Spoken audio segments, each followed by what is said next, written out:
When you think about growing big deer nowadays, you automatically think about QDMA. I grew up deer hunting here in the Midwest and southeastern Minnesota with my dad.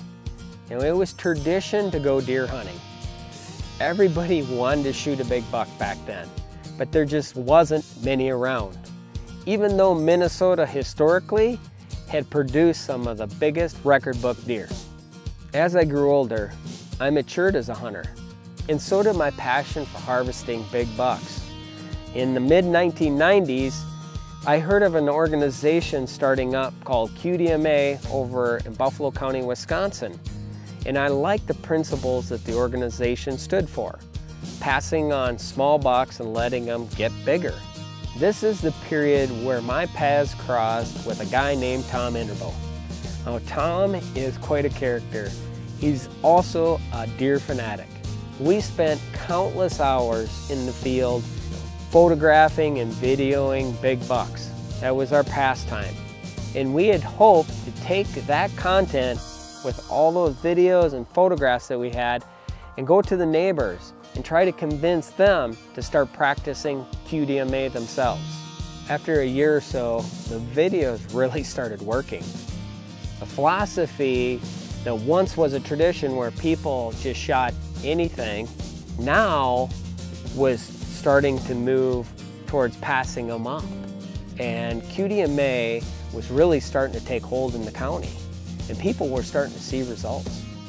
Back then, the QDMA leaders, they came to Tom and asked him to take this rough video that we had been passing around the country to now refine it and make it a more finalized production, and that they could show their membership association. And that's how Monarch Valley was formed.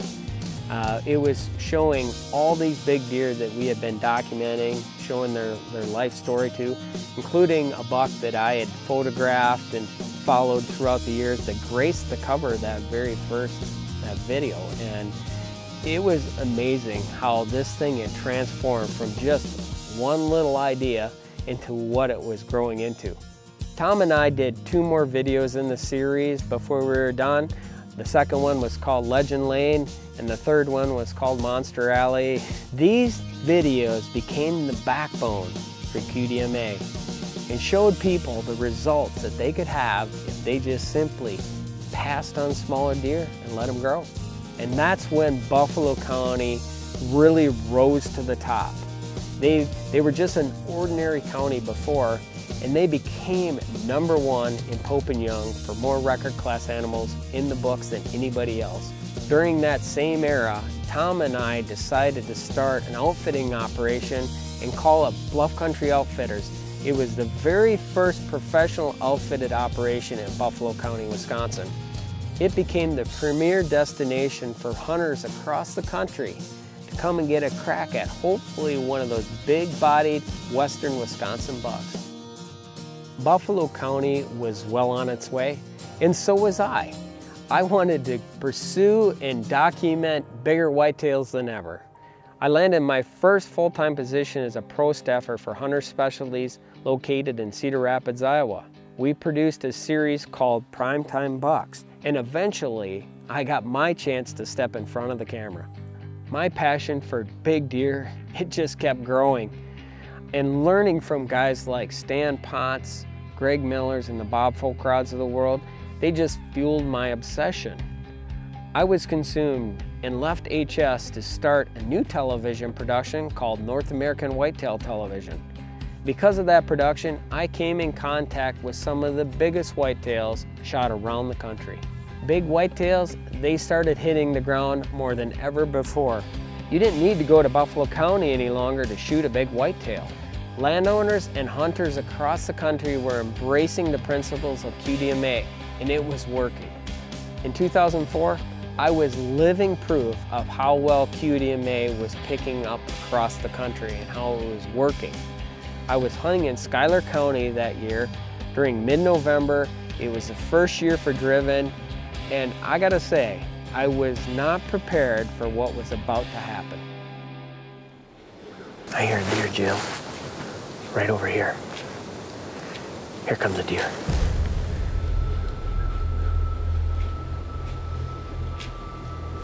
big buck, right here.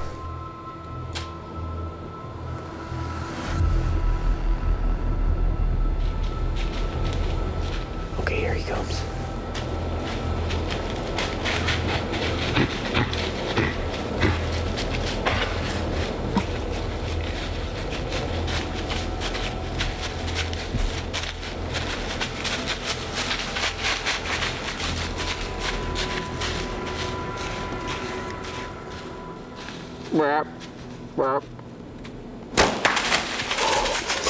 We smoked him, buddy. Oh my God, give me 5. Oh, I think I just shot the biggest buck of my life. Yes! Look at that frame. Look at it. Oh, it's huge. It's bigger than I thought. This thing is absolutely huge. Let me pick him up here for you. Oh, look at that. Humongous 10-pointer with a sticker on his left side. He's just massive and giant tines, thick. What a buck. For once, I'm speechless. After harvesting that deer, it just gave me that spark that I really needed and helped me kickstart my career. Got that show off to the right start. People ask me, well, what happened to Buffalo County? Well, that following year in 2005, I went back and I was hunting a deer I had a lot of history with. He was a big, massive, non-typical, big, mature 6.5-year-old buck, and I finally caught up to this buck on the second day of the bow season. In mid-September, I was in the stand and I heard something, and here come Moses.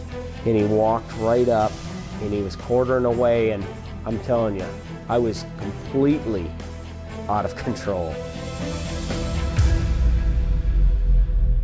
Everything was just kind of happening in slow motion, and I just settled the pin and looking through my peep sight and let it fly. As my arrow hit him, he tore out of there, and I didn't get a pass through it. It was, in there quite a ways, and it looked good. I mean, I turned to the camera and I celebrated. I said, I got him. We just got Moses.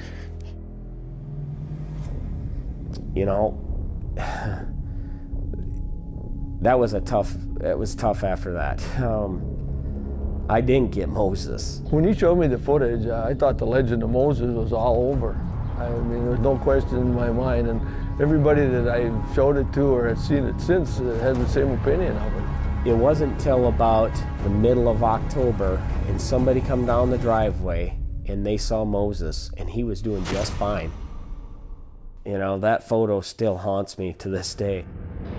That was a tough hunt and a hard pill to swallow, but you don't get every deer you go after. But a cool story, and it all happened at where I got my start and where I learned the principles of QDMA. Throughout my journeys, life has led me on lots of twists and turns. And in 2007, I met the love of my life, the beautiful Nicole, but deadly, I might add. And she was raised with the same principles as I was by our fathers. They taught us how to be good deer hunters. And since then, we have shared millions of memories in the deer woods. And people always kid me, they're like, how come Nicole's always shooting the big bucks? It's simple. It's because I'm stuck back behind the camera. She's doing all the shooting, but I guess that's okay too. It's better for ratings. Since all this stuff has happened in my life, I feel that I'm living in the best times now. Nicole and I are now teaching our children about deer hunting and what it's like to be a hunter. It's even more important to teach them about how we manage our whitetails and how to improve our hunting. Show them, what a rub looks like. Show them what a, buck track is. It isn't about always shooting the biggest deer in the woods. It's about how we do what we do. It's all come full circle for me from those early days. And I gotta say, I owe a lot of it to QDMA.